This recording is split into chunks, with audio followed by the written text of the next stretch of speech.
कहानी की शुरुआत हुई एयरपोर्ट को दिखाने से, जहाँ एक आर्टिस्ट जिसका नाम क्ले होता है वो अपनी फैमिली को फोन करने की कोशिश कर रहा था और उसके फोन की बैटरी लो थी, इसीलिए वो पब्लिक टेलीफोन से अपनी वाइफ को कॉल करने लगा। लेकिन अचानक ही एयरपोर्ट के सभी लोग भयानक तरीके से चिल्लाने लगे। ये सारे वो लोग थे जो फोन सुन रहे थे और उनके फोन अभी भी उनके कानों पर ही लगे हुए थे। एक खतरनाक किस्म की आवाज उनके कानों को चीर रही थी और अब देखते ही देखते उनकी हालत इतनी खराब हो जाती है कि उनके मुँह से झाग आने लगती है और अब वो सारे के सारे ही लोग ज़ॉम्बी बन जाते हैं। उन्होंने अपना कंट्रोल ही खो दिया। वो बचे हुए लोगों पर हमला कर देते हैं, सबको पकड़ के पीटने लगे और इस तरह पूरे एयरपोर्ट पर अफरा तफरी मच जाती है। जो लोग बीमार होकर ज़ॉम्बी बने थे वो तो इतने पागल हो गए थे कि लोगों को बुरी तरह मारते जा रहे थे। कोई किसी को नीचे फेंक रहा था तो कोई किसी को पटक पटक के मार रहा था। ये सारी सूरत हाल देखकर जिस लड़की ने पुलिस को फोन किया था वो भी अब ज़ॉम्बी बन जाती है। क्ले देखता है कि होटल का मालिक जो भी ज़ॉम्बी बन गया है वो अपने चाकू से सबको मारता हुआ मेरी तरफ ही आ रहा है और अब जैसे कुक ने क्ले के पास आकर चाकू से उस पर वार करने की कोशिश की तो तभी वो अपना बैग आगे करके खुद की जान बचाता है। इतनी ही देर में यहाँ पर गार्ड्स आ गए जिनके पास गन्स थी और वो सभी ज़ॉम्बीज़ को शूट कर करके मारने लगते। अब यहाँ क्ले को इस बात का एहसास हो गया था कि जिन जिन लोगों ने भी कॉल्स की थी ज़ॉम्बी सिर्फ वही बने थे, इसीलिए उसने सभी गार्ड्स और लोगों को फोन सुनने या फिर किसी को फोन करने से मना कर दिया। अब एयरपोर्ट के बाहर दो प्लेन्स आपस में जोरदार टकराते हैं जिससे वो तबाह हो गए। धमाका हुआ और अब दोनों प्लेन ही जलते हुए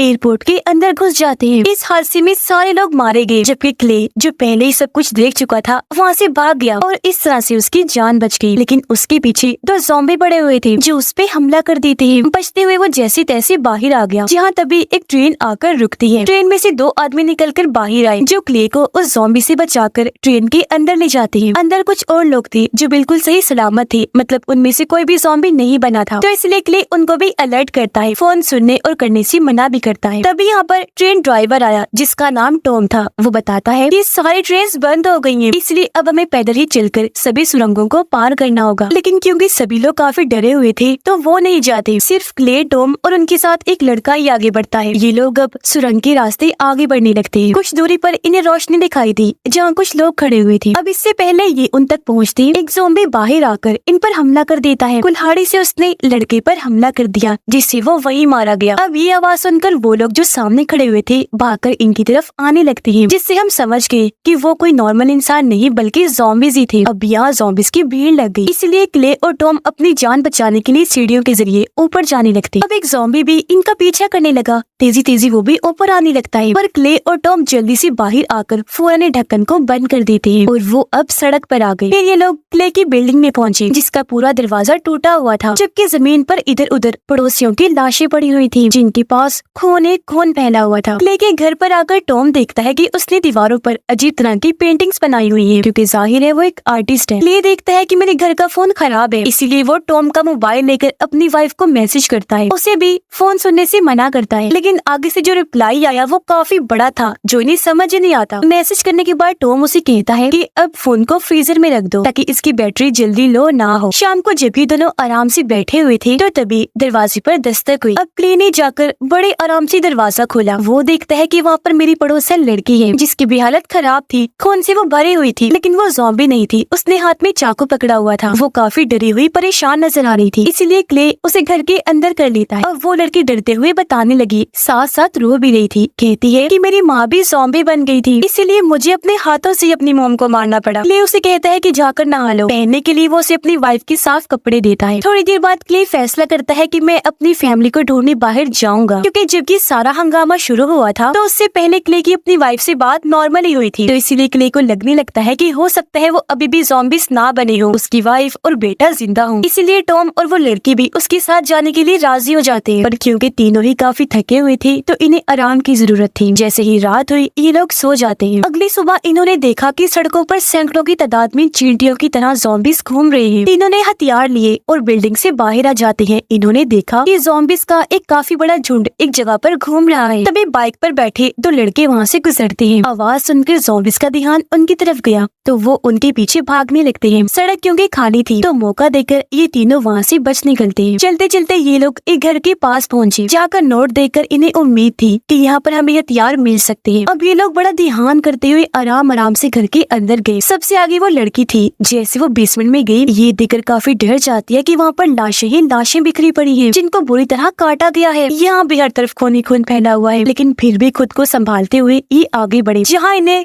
ढेर सारे हथियार और गन्स मिल जाती है। अब जितने इनसे हो सकता था ये हथियार और बंदूकें इकट्ठे करते हैं और वहाँ से बाहर निकल आए। बाहर आकर इन्होंने देखा कि एक लड़का झूले पर कुत्ते के साथ बैठा हुआ है। ये जैसे उसकी तरफ बढ़ने लगी, लड़की को इनकी आहट महसूस हो गई। वो इनकी तरफ बढ़ा, चिल्लाने लगता है। उसके चेहरे पर भी खून लगा हुआ था, हाथ में उसने कुल्हाड़ी पकड़ी हुई थी, यानी कि वो भी कोई आम इंसान नहीं बल्कि ज़ॉम्बी था। उसे देखते ही टॉम ने गोली चला दी, लेकिन तभी जंगल में से और भी कई सारे ज़ॉम्बीज निकलकर बाहर आ जाते हैं। तब इन तीनों ने ही अंधाधुंध गोलीबारी की। कई सारे ज़ॉम्बीज को ढेर करने के बाद ये जंगल की तरफ भाग जाते हैं। जल्दी से भागकर एक झील के पास आए, फौरन जाकर कश्ती में छुप जाते हैं। और अब जैसे सारे ज़ॉम्बीज भी झील के पास आए तो सूरज डूब रहा था, जिसे देखकर सभी ज़ॉम्बीज बिल्कुल सुन्न होकर खड़े हो गए, यानी कि अब वो कोई हरकत नहीं कर रहे थे, लेकिन वो खतरनाक जोरदार आवाजें निकाल रहे थे, जिसके कुछ ही देर बाद वो चुपचाप वहाँ से चले जाते। ये देखकर क्ले और उन दोनों को एहसास होता है कि सूरज ढलने के बाद ये ज़ॉम्बीज खुद ब खुद ढल जाते हैं और पूरी रात कोई हरकत नहीं करते। अब ये लोग नदी की दूसरी पार जाकर उतर जाते हैं। यहाँ टॉम उनसे पूछता है क्या कि हर बार इन ज़ॉम्बीज को हमारी लोकेशन पता कैसे चल जाती है? मतलब जहाँ जहाँ हम जाते हैं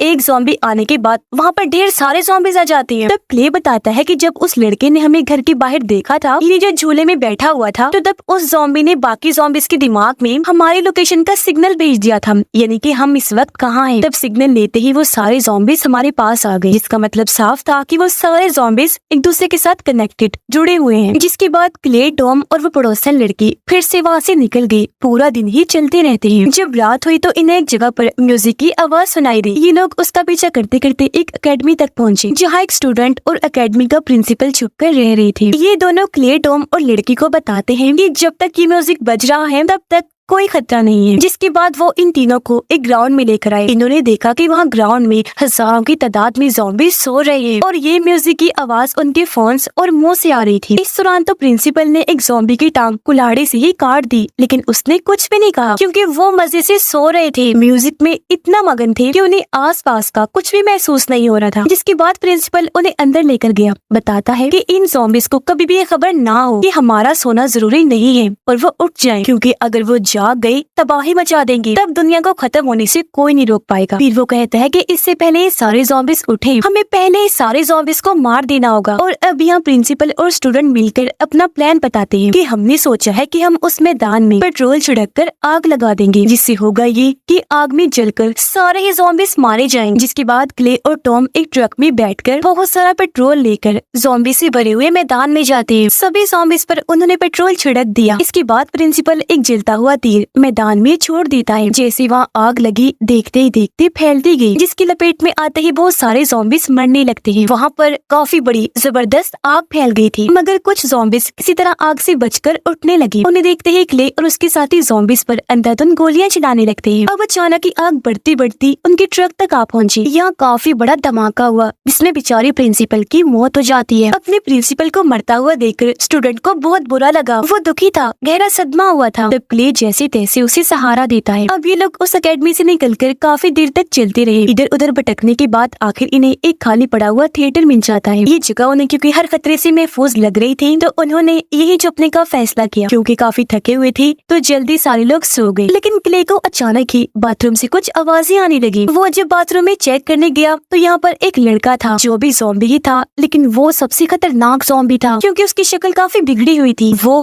किसी राक्षस से कम नहीं लग रहा था, क्योंकि ये ज़ॉम्बीज का हेड था, मतलब सबसे पहले यही ज़ॉम्बी बना था। वो क्ले को देखकर हंसने लगा, हमला करने के लिए उसकी तरफ बढ़ता है। क्ले भी घबरा गया, उसे शूट करने के लिए अपने गन निकाल लेता है। इससे पहले गोली चलाता उसकी आंख खुल गई, जिससे हम समझ पाए कि ये बस क्ले का बुरा सपना था। पर जब उसने अपने साथियों से बात की तो पता चला कि उन सब ने भी यही सपना देखा था। ये काफी अजीब बात थी, जो सबको हैरत में डाल देती है। अब पता चला कि हेड ज़ॉम्बी दरअसल क्ले की बनाई हुई मजाकिया कहानी का विलन है। जब ये लोग बाहर आए तो देखते हैं कि वहाँ पर हजारों फोन्स को इकट्ठा करके जला दिया गया है, जिनका ढेर वहाँ पर लगा हुआ था। अब तभी टॉम और पड़ोसन लड़की के फोन की भी घंटी बजने लगी, इसलिए उन्होंने भी फोन सुनने की बजाय अपने अपने फोन्स को इस ढेर में फेंक कर जला दिया। अब कुछ दूर चलने पर इन्हें एक बार दिखाई दिया गया, जिस पर लिखा था कैशवक नोफो। अब ये जुबान उन्हें समझ नहीं आ रही थी, तो उन्हें लगने लगता है कि इसका मतलब होगा कि अंदर फोन्स लाने की इजाजत नहीं है, और क्योंकि फोन्स तो उनके पास पहले ही नहीं थे, इसलिए वो अंदर चले जाते हैं। अब पता चला कि यहाँ भी कई सारे लोग थे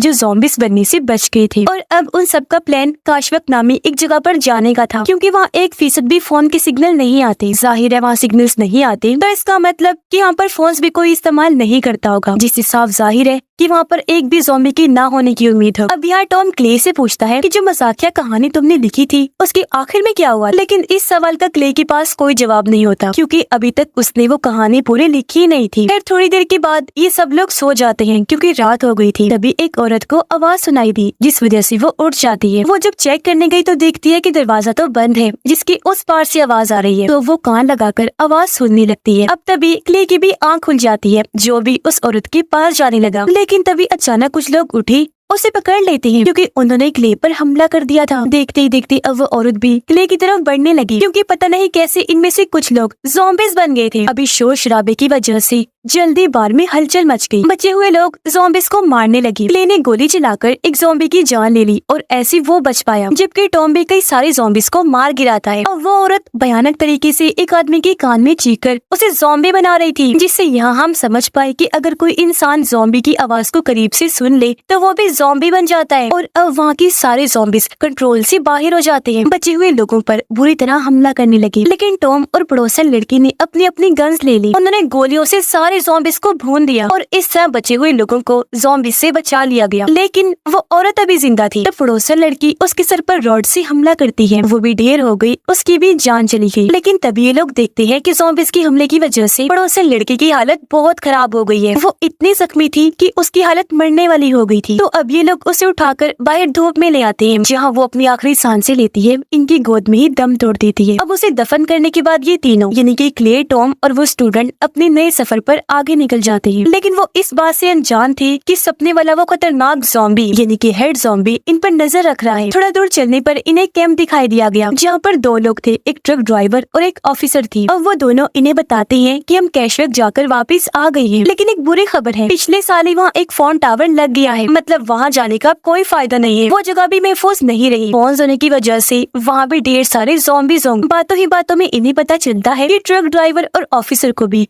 हेड ज़ॉम्बी का वो सपना आया था। तो इस वजह से इन्होंने हिसाब लगाया कि हो सकता है अगर हम हेड ज़ॉम्बी को मार दें तो सारे ज़ॉम्बीज़ भी अपने आप ही खत्म हो जाएं। तभी वो लोग देखते हैं कि इन दोनों ने एक ज़ॉम्बी को वहाँ पर बांधा हुआ है। ऑफिसर बताती है कि ये मेरा भाई था, क्योंकि ये ज़ॉम्बी बन गया है तो मैंने इसे मारने की बजाय ऐसे बांध दिया, क्योंकि इसके पीछे एक वजह है। जैसे ही ज़ॉम्बीज़ हमारे पास आने लगते हैं ये जोरों से चिल्लाने लगता है। ये एक तरह का सिग्नल देता है, जिससे हमें पहले ही ज़ॉम्बीज़ के आने का पता चल जाता है, और हम ज़ॉम्बी से निपटने की तैयारी में लग जाते हैं। तभी अचानक वो ज़ॉम्बी क्ले के बेटे की आवाज में कहने लगा, पापा आप घर कब आओगे? ये देखकर क्ले को काफी हैरत हुई। वो जब उसके पास जाकर कपड़ा हटाता है तो वो कहने लगा, हाय पापा कैसे हैं आप? उसे देखते ही टॉम ने फौरन शॉट करके उसकी जान ले ली, ताकि वो इनकी लोकेशन बाकी ज़ॉम्बीज़ को ट्रांसफर न कर दे। जिसके बाद ये लोग ट्रक ड्राइवर के ट्रक में बैठकर वहाँ से निकल गए। लेकिन थोड़ा दूर जाने पर ड्राइवर ने ट्रक को रोक लिया। वो उतरकर जंगल की तरफ जाने लगा। उसके पीछे पीछे क्ले भी चला जाता है। ड्राइवर ने उसे बताया कि मुझे हर जगह वो हेड ज़ॉम्बी नजर आ रहा है, वो मेरे सर पर जैसे सवार हो गया है, तो मैं अपनी ऐसी जिंदगी से तंग आ गया हूँ। अब क्योंकि वो ऐसी जिंदगी जीना नहीं चाहता था तो मरने का फैसला करता है। लेकिन वो यहाँ पर क्ले को एक फोन और पर्ची देते हुए कहता है, जब सही वक्त आए तुम पर्ची पर लिखे हुए नंबर पर फोन कर देना। और अब अचानक ही वहाँ पर एक बॉम्ब फटा, जिसमें ट्रक ड्राइवर की जान चली जाती है और क्ले दूर जाके गिरता है। वो फिर वापस ट्रक में आकर बैठ जाता है, और अब बचे हुए लोग फिर से आगे बढ़ने लगे। जल्दी ये क्ले के घर पहुँच जाते हैं। अंदर जाने पर घर कोई नहीं था, लेकिन फ्रिज पर उसके बेटे ने लिखा हुआ था कि मेरी मॉम ज़ॉम्बी बन गई है, इसीलिए मैं कैशवक जा रहा हूँ। ये सब जानकर क्ले को गुस्सा आ गया और वो सामान को इधर उधर फेंकने लगता है। लेकिन जैसे स्टोर रूम में गया, अचानक ही उस पर हेड ज़ॉम्बी निकलकर हमला कर देता है। वो बहुत खतरनाक और ताकतवर था। हालांकि क्ले भी उसका सामना करने की कोशिश करता है, लेकिन उसकी ताकतों के सामने क्ले कुछ भी नहीं था। पर ठीक वक्त पर टॉम ने यहाँ आकर क्ले की जान बचाई। वो हेड ज़ॉम्बी को पकड़कर पीछे फेंक के मारता है, लेकिन जल्दी हेड ज़ॉम्बी अब टॉम को पकड़ लेता है। इससे पहले उसकी जान लेता या क्ले उसकी मदद करता है। वो एक लकड़ी का भाला लेकर कई बार उसके सर पर मारता है। जैसे हेड ज़ॉम्बी ढेर होकर पीछे गिरा, टॉम ने भी उसके सर पर कई सारी गोलियां चलाकर उसकी जान ले ली। लेकिन जैसे ज़ॉम्बी के चेहरे से कपड़ा हटाया तो पता चला ये हेड ज़ॉम्बी नहीं बल्कि क्ले की वाइफ थी, जिससे क्ले को काफी गहरा सदमा लगा। वो काफी दुखी भी हो गया। अब इनके पास और कोई रास्ता तो था नहीं, इसीलिए क्ले वो फोन उठाता है जो उसे ट्रक ड्राइवर ने दिया था। पर्ची पर जो नंबर लिखा हुआ था